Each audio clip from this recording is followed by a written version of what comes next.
سے نبی صلی اللہ علیہ وسلم نے عورتوں سے متعلق جو جہنم کے اندر منظر دیکھا تو نبی صلی اللہ علیہ وسلم دیکھ کر پریشان، پوچھا گیا ابھی یہ کون ہے، کیوں ان کو یہ عذاب ہو رہا ہے؟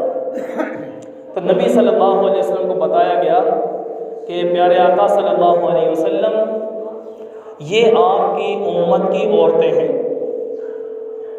اس امت کی عورتیں ہیں، کسی کو اس وجہ سے کہ اپنی زینت نہیں چھپاتی۔ جب عورت کو حکم دیا گیا، نبی صلی اللہ علیہ وسلم نے حکم دیا کہ اے ایمان والی عورتوں، تم دنیا کے اندر اپنی صحابیات جیسی زندگی گزارنی ہے، تم نے مسلمان مردوں کے لیے صحابہ کی زندگی ہے، ان کا نقش قدم پر چلنا ہے، اور مسلمان عورتوں کے لیے صحابیات والی زندگی ہے۔ آج وہ معاشرہ اتنا بالکل اوپن ہوتا جا رہا ہے کہ وہ شرم، وہ حیا جو مسلمان بہن بیٹی کے اندر تھی آج وہ نہیں رہی آج۔ تو اس حوالے سے ذہن میں رکھیں، نبی صلی اللہ علیہ وسلم نے دیکھا کہ ایک جگہ پر مختلف عورتوں کا عذاب ہو رہا تھا۔ ان کو عذاب کی صورت میں کہ بالوں کے ذریعے لٹکی ہوئی ہیں جہنم کے اندر، بالوں کے ذریعے سے جہنم کے اندر لٹکی ہوئی ہیں، عذاب ہو رہا ہے ان کو۔ تو نبی صلی اللہ علیہ وسلم دیکھ کر پریشان ہوئے، حیران ہوئے، پوچھنے لگے بھئی یہ کون ہے، کیوں ان کو یہ عذاب ہو رہا ہے؟ تو فرمایا کہ یہ وہ عورت ہے جو اپنے بال غیر محرم مردوں سے نہیں چھپاتی تھی۔ اندازہ لگاؤ، آج ہم اس کو معمولی سمجھتے ہیں، ان چیزوں کو ہم اپنی بہن بیٹی کو وہ جو مقام ہمیں ہمارے نبی نے دیا تھا، بتایا تھا، وہ آج ہم نے اپنی بہن بیٹی کے اندر سے نکال دیا۔ اگر ایک باپ اپنی بیٹی کی تربیت کر رہا ہے، ایک بھائی اپنی بہن کی نگرانی کر رہا ہے، تو کیسے وہ بے پردگی کرے گی؟ تو اس حوالے سے ذہن میں رکھیں، ہماری مستورات بھی سن رہی ہیں، ان چیزوں کو سنیں، عمل کی نیت سے سنیں۔ ہمارا کام بنتا ہے صرف بتانا۔ حتیٰ کہ نبی صلی اللہ علیہ وسلم ایک مرتبہ ایک جگہ تشریف فرما تھے، حضرت فاطمہ الزہرا رضی اللہ عنہ اور حضرت علی رضی اللہ عنہ دونوں کے دونوں نبی کی خدمت میں حاضر ہوئے۔ پیغمبر علیہ السلام کی آنکھوں سے آنسو بہہ رہے تھے۔ انہوں نے پوچھا کہ پیارے آقا صلی اللہ علیہ وسلم آخر کیا وجہ ہے؟ بیٹھے بیٹھے اچانک رونے لگے، آنسو بہ رہے۔ تو پیغمبر علیہ السلام فرمانے لگے کہ میں کیا بتاؤں تمہیں، مجھے آج وہ معراج والی رات یاد آ گئی کہ میں معراج کی رات میں جب جہنم میرے سامنے پیش کی گئی تھی، مجھے دکھایا گیا، مجھے اپنی امت کی وہ عورتیں آگ میں جلتی ہوئی نظر آ رہی ہیں۔ آج میں کیسے نہ رہوں کہ میرے مسلمان عورتیں، میری امت کی عورتیں، پیغمبر کے صحابہ کی جو بیویاں بیٹیاں تھیں ان کے اندر یہ چیزیں نہیں تھیں، یہ آج ہمارا وقت وہ جو دکھایا جا رہا تھا، ہمارا وقت دکھایا جا رہا تھا، اور ہم سے آگے آنے والی جو ہماری امت ہے اس امت کا وقت دکھایا جا رہا تھا۔ تو پیارے آقا صلی اللہ علیہ وسلم نے فرمایا کہ میں نے دیکھا کہ بالوں کے ذریعے لٹکی ہوئی عورت کو عذاب دیا جا رہا ہے جہنم کے اندر، کیوں کہ وہ غیر محرم مردوں سے اپنے بال نہیں چھپاتی تھی۔ آج ہم دیکھیں کہ ہماری بہن بیٹی کے سر پہ اگر دوپٹہ نہیں ہے تو کیا بنے گا؟ اس کی ذمہ داری باپ کی ہے کہ باپ کنٹرول کرے، بھائی کی ہے بھائی کنٹرول کرے، ٹھیک ہے، جو گھر کے دوسرے افراد ہیں ان کی ذمہ داری بنتی ہے۔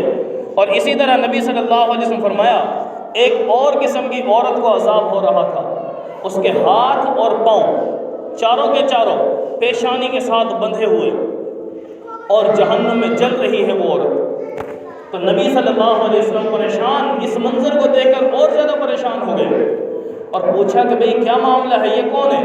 تو بتایا گیا کہ یہ آپ کی امت کی وہ عورتیں ہیں جو شوہر کی اجازت کے بغیر گھر سے نکلتی تھی، بغیر اجازت کے گھر سے نکلنے والی اس عورت کو چاروں ہاتھ پاؤں پیشانی کے ساتھ بندھے ہوئے جہنم میں جل رہی ہے۔ ہم اپنی بہن کی ایسے حفاظت کریں، اس کو اپنے اس قبضے میں رکھیں کہ ہماری بہن ہے، ہماری بیٹی ہے، ہماری بیوی ہے، کوئی بھی ہے، وہ ہماری اجازت کے بغیر نہ جائے۔ اور شریعت نے تو منع کیا ہے غیر محرم کے بغیر گھر سے باہر نکلنا، غیر محرم کے ہوتے ہوئے یعنی باہر غیر محرم پھر رہے اور اپنے محرم کے بغیر کوئی عورت باہر جا رہی ہے تو اندازہ لگا لیں پھر وہی عورتیں دیکھیں کہ بھئی ہم نے کیا کرنا تھا، آخر ہم نبی کی امت کی بیٹیاں ہیں، نبی صلی اللہ علیہ وسلم کی صحابیات نبی کی بیٹیوں کی بیٹیاں ہیں۔ تو یہ چیزیں آج ہم نے اپنے گھروں میں رائج کرنی ہے۔ تو نبی صلی اللہ علیہ وسلم فرمایا کہ ہاتھ پاؤں بندھے ہوئے پیشانی کے ساتھ جل رہی ہیں جہنم کے اندر۔ کون تھی وہ عورتیں؟ وہ عورتیں جو بغیر اجازت کے اپنے گھر سے باہر جاتی تھی، اپنے شوہر کے، اپنے بھائی کے، اپنے باپ کی اجازت کے بغیر۔ اور تیسری قسم کی عورتوں کو جو عذاب ہو رہا تھا، نبی علیہ الصلوۃ والسلام نے دیکھا کہ ایک قسم ایسی تھی عورتوں کی، اتنی عورتوں کو عذاب ہو رہا تھا کہ آگ کی کینچیوں سے اس کا جسم کاٹا جا رہا تھا۔ آگ کی کینچی سے ان کا جسم کاٹا جا رہا ہے۔ اور اس سے پوچھا گیا بھی یہ کون تھے؟ فرمایا کہ یہ وہ عورتیں ہیں آپ کی امت کی جو اپنی زینت، اپنا لباس، اپنی خوبصورتی، اپنا حسن غیر محرم سے نہیں چھپاتے۔ غیر محرم سے پردہ کرنا ضروری ہے۔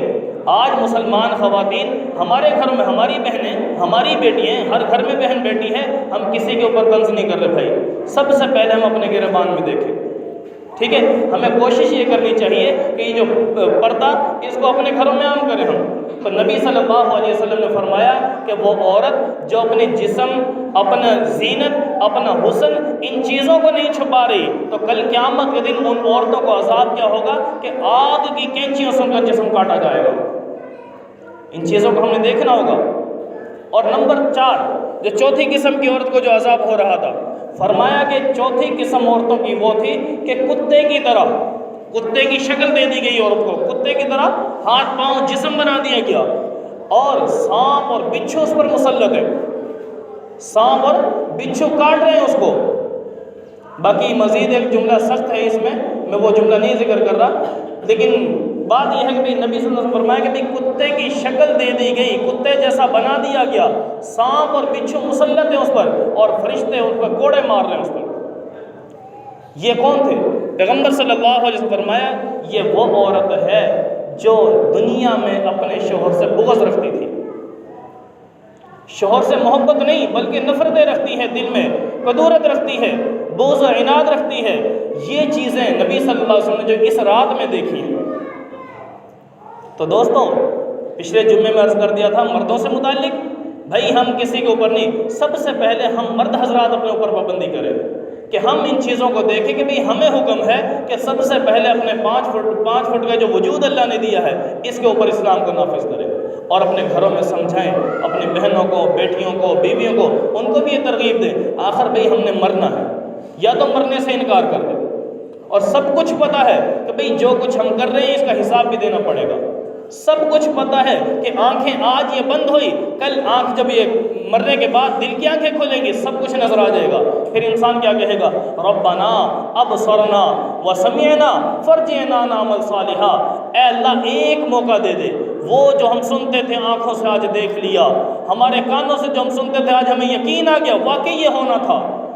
اللہ سے کہیں گے یہ لوگ، کیا کہیں گے؟ فرجعنا نعمل صالحا، اے اللہ ایک موقع دے دے، صرف ایک موقع دے دے، اب ہم نیکی کر کے آئیں گے، صرف ایک موقع مانگیں گے۔ تو اللہ فرمائیں گے اولم نعمرکم ما یتذکر فیہ من تذکر وجاءکم النذیر، کیا تمہارے پاس، تمہیں عمر نہیں دی تھی میں نے؟ کیا تمہیں زندگی نہیں دی تھی؟ بار بار سمجھانے کے لیے تمہارے پاس ہم نے نہیں بھیجا تھا؟ تو کیا ہوا کہ تم نے ان کی اس وقت کون سی بات مان لی؟ افسوس، اس وقت پہ آنے سے بہتر ہے کہ آج ہم اس وقت کو غنیمت سمجھ لیں کہ آج ہمارا فائدہ ہو جائے، ہماری آخرت بن جائے۔